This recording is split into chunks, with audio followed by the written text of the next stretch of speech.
Yes, I think there is this other aspect of what do you say to other people rather than what they say to you. And of course, as an academic, I am in that business all the time. I'm extremely proud of the people who've come out of my lab.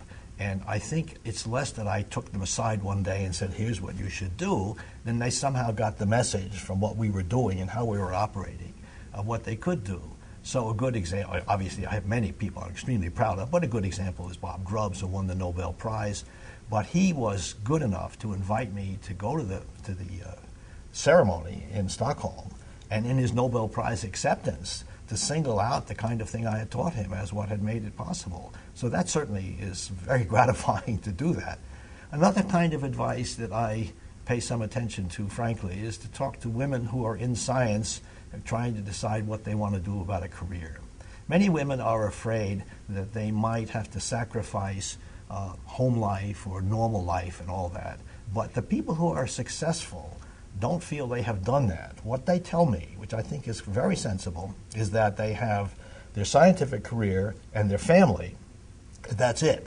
They hardly ever get to the movies. They don't have time to read so-called these Gothic novels and things of that sort. They don't have time to do what many other people do, but they say they don't care. They would much rather do science and family. They think that combination is just wonderful.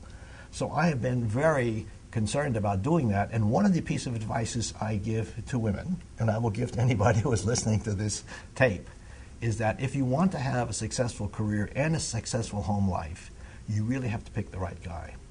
You have to pick a man who understands that your career is not just some hobby that you're willing to drop so that you can iron his shirts or whatever. You have to get somebody who takes you seriously. And I even volunteered to produce a questionnaire that they can give to the applicants to fill out to make sure that the guys really do take them seriously and understand.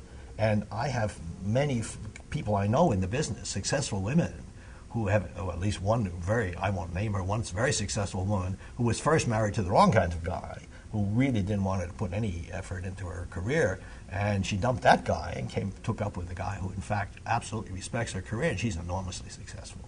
It can be done. It can be done, provided women really, first of all, do that, and secondly, have the self-confidence. The other thing I often tell women is you've got to be careful, because many women don't have the self-confidence. They say, I can't compete in a man's world, and it's baloney. And so they have to understand that too.